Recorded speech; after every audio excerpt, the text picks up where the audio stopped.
moment où j'allais perdre la vue. Ma fille Fatima frappait à la porte et disait « Maman, ouvre-moi la porte s'il te plaît. Ouvre-moi la porte s'il te plaît. » Puis ma mère à son tour « Ouvre la porte. » J'ouvris la porte, elle me vit dans cet état, me prit dans ses bras et me dit « Samira, qu'est-ce qui t'est arrivé? Qu'est-ce que tu as ma chérie ?» Je répondis « J'ai eu un mal de tête terrible quand j'étais au marché.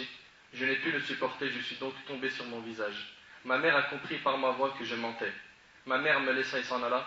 J'ai fermé la porte lorsque soudain j'entendis l'adhan. C'était très beau. C'est Allah qui m'appelle. Va-t-il me pardonner? Va-t-il me pardonner? Pendant 3 jours, je ne prenais plaisir à rien. Je faisais semblant de manger avec mes parents et mes enfants, alors que je ne mangeais rien. J'ai grave perdu du poids à cause de mon moral, de mon manque d'appétit et de mon manque de sommeil. Ghanem fut de retour 3 jours après, mon mari. Il me vit très pâle, avec un visage attristé, accablé. Je n'arrivais pas à le regarder dans les yeux. « Samira, qu'est-ce que tu as ma chérie ?» me demanda-t-il. « Rien, juste un peu fatigué. » Il me prit par la main, et là les mauvais souvenirs avec M. M se retraçaient devant mes yeux. Je ne pus retenir mes larmes qui ont coulé de suite. D'un coup, je me suis retrouvé par terre, évanoui. 2 jours après, je me suis réveillé et je me suis retrouvé à l'hôpital, dans un service de réanimation. Les médecins ont dit à Ghanem que je souffrais d'une dépression nerveuse. Je me suis mis à pleurer en disant « Je ne mérite pas Ghanem. Ghanem est plus fidèle que moi. Il faut que je demande le divorce. » À l'heure des visites, Ghanem arriva, me prit par la main avec douceur, mes larmes coulaient encore. Il me demanda « Samira, ma chérie, raconte-moi ce qui s'est passé. Ressens-tu des douleurs quelque part ?» Les regards de Ghanem me poignardaient. Mes lèvres tremblaient comme si elles voulaient dire quelque chose. Puis enfin je lui dis « Ghanem, il faut qu'on divorce !» Ces paroles étaient pour moi impossibles à dire, mais je les ai quand même dites, car je savais que j'avais souillé ma pudeur par cet amour trompeur. Je l'ai supplié à plusieurs reprises. « Ghanem, s'il te plaît, répudie-moi, je ne te mérite pas. » Il me disait « Samira, tu es folle, retourne vers Allah, reviens à Allah, lis le Coran, éloigne-toi de ces fréquentations, demande à Allah qui te pardonne. » Je pleurais encore, car il ne savait pas dans quoi j'étais tombé. Je suis sorti de l'hôpital en direction de chez mes parents. Ghanem était très doux encore avec moi. Ma santé commençait un peu à s'améliorer. Jusqu'à maintenant, je lui demandais de me répudier. Le péché me brûle encore. J'ai trahi mon mari. J'ai trahi le pacte d'Allah qu'il y avait entre nous. Ghanem me laisse à me reposer un peu chez mes parents. Et jusqu'à maintenant, je ne sais pas quoi faire. Je suis rentré dans ma chambre. Me suis assise sur mon bureau pour vous écrire. Mes chers frères et sœurs, ces quelques paroles, je vous les écris pour vous dire qu'il n'y a pas d'amour à travers un écran, un téléphone ou une rencontre. Mais le vrai amour, c'est l'amour qu'Allah et son messager alayhi salatu wassalam nous ont autorisé. Réveillez-vous, ô vous qui cherchez une femme sur le net. Réveillez-vous, ô vous qui passez votre temps sur les chats, sur Facebook. Et en plus de ça, les sœurs qui vont sur Facebook pour attirer l'homme de leur vie, elles mettent des photos a'udhu billah, de shaitan. Craignez Allah, mes sœurs, enlevez ces photos. Si tu dois rentrer sur Facebook pour voir des pages ou des choses religieuses, mais pas de photos, mais pas ta photo, crains Allah et enlève-la. Ça va t'attirer que des problèmes, tu vas rencontrer un renard comme celui-là. On te prévient aujourd'hui, demain on ne pourra plus te prévenir. Quand tu tomberas dans le panneau, on ne peut plus te récupérer. Mon frère, toi qui chattes avec une fille, crains Allah. T'aimerais qu'on fasse ça avec ta sœur? T'aimerais qu'on le fasse à ta cousine? Avec ta fille? Mais c'est des dettes que tu vas payer tôt ou tard. Le prophète alayhi salatu wassalam ne l'a pas dit. Kama tadin tudan, comme tu feras, on te fera. Fais du mal aux gens, tu feras la même chose. C'est des dettes. Tu les rembourseras tôt ou tard. Tu les rembourseras. Enlevez ces photos. N'allez pas dedans si vous voulez chatter. Si vous voulez vous instruire dans la religion, le mieux même c'est d'éviter ces trucs-là. Parce que tôt ou tard, on peut tomber dans les filets de Satan. Tout ça, c'est des filets de Satan. MSN et tout ça. Combien sont nombreux les divorces, les problèmes de famille, voire même les problèmes moraux qu'il y a eu à cause du net et du téléphone. Je m'adresse à tous ceux qui ont écouté mon histoire, dit Samira. Je vous en supplie, dites, ô Allah, pardonne à Samira pour ce qu'elle a fait. Mes frères et sœurs, qui est-ce qui nous a donné le corps et les cœurs? Qui est-ce qui nous a fait goûter l'amour? N'est-ce pas Allah? Si c'est bien Allah qui nous a donné tout ça, c'est lui qu'on doit aimer.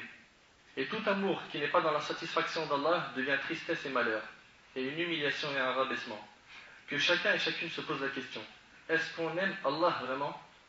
Après ça, cherchez au fond de vous, quelles sont les preuves de cet amour? Comment sont nos prières? notre relation avec Allah, la lecture du Coran, notre nourriture, notre comportement quand on est seul et que personne ne nous voit. Ibn Mas'ud radiyallahu anhu disait, si tu veux connaître l'état de ton cœur, analyse-le dans 3 moments. Lorsque tu lis le Coran, est-ce que ton cœur est vivant ou mort? Dans les assemblées de dhikr, quand tu es dans une assemblée comme ça et que tu entends les paroles d'Allah, est-ce que ton cœur revit? Est-ce que tu sens que tu es en train de reprendre l'oxygène que ton corps a besoin? Et troisièmement, fil khalawat. Et troisièmement, quand tu es seul. Est-ce que tu as le même comportement quand tu es en groupe et quand tu es seul? Oui ou non? Ou est-ce qu'en groupe tu es bien et quand tu es seul tu es un renard, un diable? Ibn Mas'ud radiyallahu anhu il dit, si dans ces 3 états-là tu ne trouves pas ton cœur, sache que tu n'as pas de cœur. Comment est-ce qu'on se comporte quand on est seul? Quand la porte elle est fermée? Comment est-ce qu'on se comporte? Est-ce qu'on prend le téléphone et on parle doucement? De peur que papa et maman ils entendent? De peur que mon épouse entende? De peur que mes enfants? De peur que les gens qui sont dans mon entourage à la maison m'entendent? Est-ce que tu tapes sur le clavier et dès que quelqu'un rentre, tu rétrécis la fenêtre? Et tu es stressé? Comment es-tu? Mon frère et ma soeur, Wallah al-Azim, on est en train de parler d'un sujet qui est très dangereux. C'est cette mixité qu'on voit aujourd'hui entre les filles et les garçons qui ne se contrôlent plus. Et après, le père ne comprend plus pourquoi sa fille elle a fugué. Il ne comprend plus pourquoi sa fille elle a changé. Elle a enlevé son hijab. Elle s'exhibe. Elle s'habille mal. Elle répond à ses parents. La mère ne comprend plus pourquoi son garçon ne l'écoute plus, s'éloigne d'elle. Comment ça se fait? Il a tous les jours des choses dont je ne sais pas d'où ils viennent, des téléphones portables et des choses en fait qu'il lui a eues dans le haram.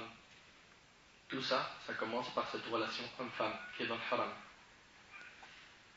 C'est Allah qui nous a donné ses cœurs et ses corps, et c'est lui qui nous a donné ce sentiment d'amour dans notre cœur. C'est lui qu'on doit aimer.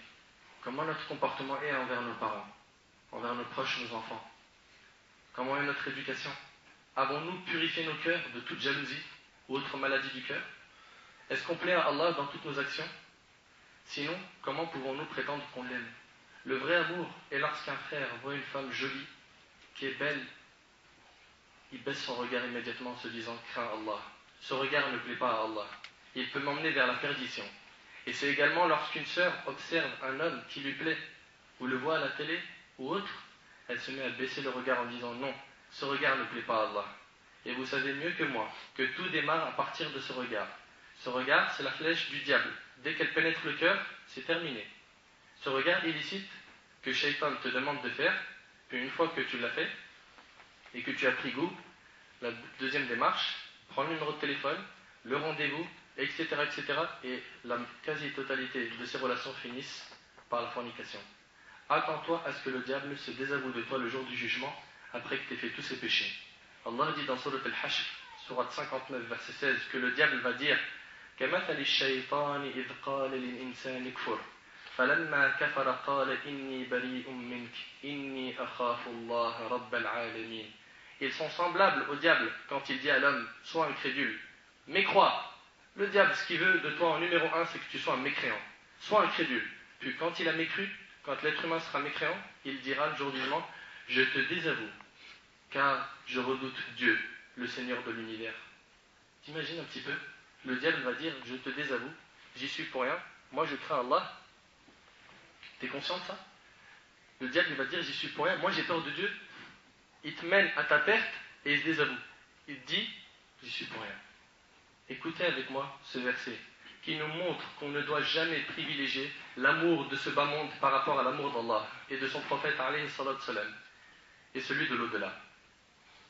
Allah tabarak wa ta'ala dit dans Surat At-Tawbah, Surat 9, verset 24, قل إن كان آباؤكم وأبناؤكم وإخوانكم وأزواجكم وعشيرتكم وأموال اقترفتموها وتجارة تخشون كسادها ومساكن ترضونها أحب إليكم من الله ورسوله وجهاد في سبيله فتربصوا حتى يأتي الله بأمره.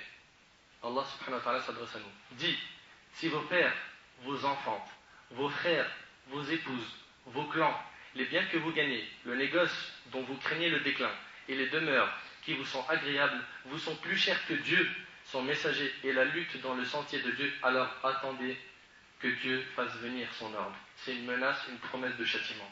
Si tu aimes, écoute bien, tes enfants, tes parents, tes épouses, tes clans, ta richesse, les négoces, tout ça, plus que Dieu, son prophète sallam, et la lutte dans son sentier, attends-toi à un châtiment de la part d'Allah. Et c'est une menace faite de la part de Dieu.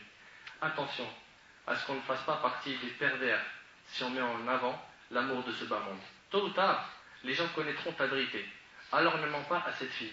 Et toi aussi, ma sœur, sois sincère, ne mens pas. Ne mentez pas. Toutes ces relations qui ont lieu avant le mariage et qui ne sont pas conformes à la religion sont basées sur le mensonge. Les gens ne font que de mentir pour séduire et plaire à la personne qui est en face. Que du mensonge. Je me rappelle qu'un de mes voisins, qui habite dans notre cité, Wallahi al-Adim, Wallahi Allah est témoin que cette histoire est vraie. Il a connu une fille pour le mariage. Et il lui a dit, la seule chose que je veux savoir, si tu me permets,